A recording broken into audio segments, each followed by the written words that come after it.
So I celebrate literally when my wife comes in and goes, hey, I just have been praying over this. I've read something new. I sat with a counselor the last 4 months. I think I believe this right now. The homeostasis of our home isn't threatened by that. In fact, it's celebrated. Can you still make a relationship or marriage work with a lot of different beliefs? Yeah, we confuse values and beliefs.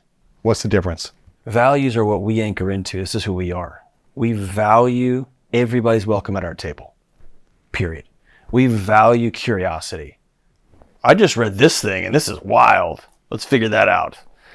We value community. We believe in fill in the blank. We value faith. Why in the world would you read a book if you weren't open to having your beliefs changed? That's why you read. That's why you listen to this podcast, because you believed that cupcakes were the best food for you. And then you get a diet expert on here and they're like, that's going to kill you. And you go, my beliefs are different. My values of I want to live a healthy life and be a good steward of my body. We both value that. Cool.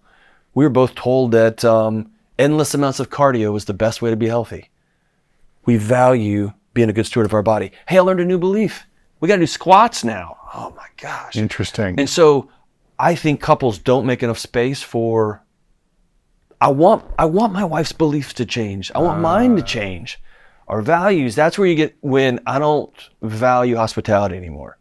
Now we got to sit down and figure that out. I don't value family like I did. We need to talk about that. And so if couples say, here's who we're going to be. Let's put that on a wall in the house. Boom, we're going to anchor into this. And then our beliefs, man, I hope those change over time. If I still believed what I believed when I was 18, God help us all, man. Wow. You know what I mean? Why do you think this is fascinating? I really like this concept of values over beliefs and really allowing your beliefs to be flexible or open-minded beliefs. But it sounds like a lot more stronger foundation of values, but loose but flexible beliefs. Is that what I'm hearing you say? Is like be open-minded to your beliefs being shifted or evolving? Yeah, I saw this in a way that was really transcendent during COVID. So I grew up the last 20 years, my professional life, I grew up, if you will, in the university setting. So I don't remember who it was. I think it was King's College. I'm going to make it up. COVID kicks off and bam, we think, making up a number, we think 35 million people are going to die. Every scientist I knew, and most of the scientists I didn't know, there were epidemiologists, that were modelers, that were virologists. They said, awesome, game on. And they go to their model with their data and the new data and the new data. And then within a couple of weeks, someone goes, boom, we think it's 12 million. And the scientific community cheers. We're less wrong. We are 35 minus 12 million people safer. Hooray. And I had just left the university and gone to a media company. And I was exposed to that whole ecosystem. And I realized politicians and many media outlets don't have oh, thank God we were wrong. Thank God. We've got new information now. No. If you state it, you got to die on it. If you put a belief out there, it's the end of time. You've etched it in concrete. The value should be, we're going to find the right answer. We value truth. I believe this is true today. If I get some new information tomorrow, I should come out with trumpets. Yeah. Dude, we got new information. Interesting. Because we value truth. We don't value being right. We don't value being first. Wow. That's a big difference. And so now, there's problems in the scientific community. There's a lot of people sold out. There's issues. But by and large, the picture was when you do a scientific study, you reject the null, right? Like, I want to be less wrong. I want to find out if I'm wrong or not. Not, I will go to the ends of the earth to make sure you know I was right, even when I'm wrong, right? Wow. What a different world that is. It's a different way of approaching the world. So I celebrate literally when my wife comes in and goes, hey, I just have been praying over this. I've read something new. I sat with a counselor the last 4 months. I think I believe this right now. The homeostasis of our home isn't threatened by that. In fact, it's celebrated because we are building us. I might have to say, we need to build a new marriage around that because it's new. But we value curiosity. We value belief in one another. We value our marriage. We value our kids. And so let's figure that out. But we can't grab onto those beliefs. They'll kill us. They'll drown us. They'll pull you into water. It sounds like most people that get into a dating relationship or a marriage don't have a true value system that they communicate with each other. They're not clear on it. They're not clear on the vision of their relationship.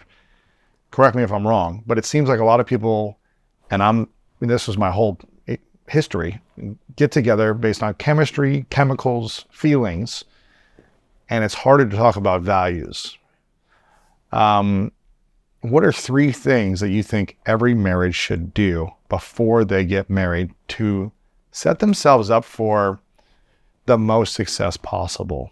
I'm not saying the least amount of challenges, but the most amount of peaceful experience of a relationship they could have. Diminishing or, lessening some of the challenges that would come later if they didn't do.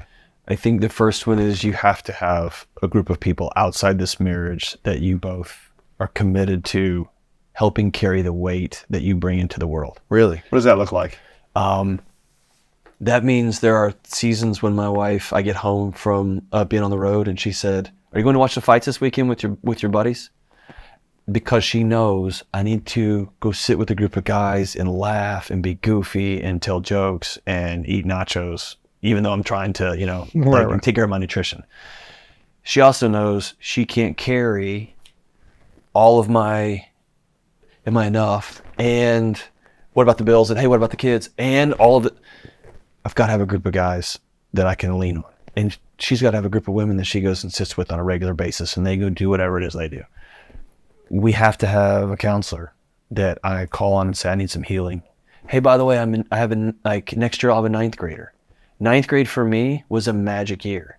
High school? Yeah. 9th grade for my wife was not. Right. We will have a different marriage because our bodies will have put a GPS pin in 9th grade, and it will be, hey, I'm getting my locker. And I'll go, oh yeah. And she'll go, wow.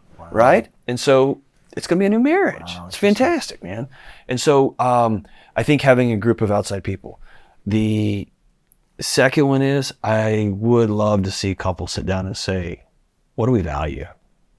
Not what do we believe, what do we value? What's important to us? And the third thing is having some sort of framework. And by the way, this framework will change, probably a bunch. But what's a framework for how we will solve problems? You've heard people say, like, we do it naked. We have, people who, we sit on the same side of the table and we solve this problem. We put the problem in I don't care what the framework is. I think that the data on most of them is if you do them, they work, right? It doesn't matter. We go to a counselor, great. We go to a pastor, great.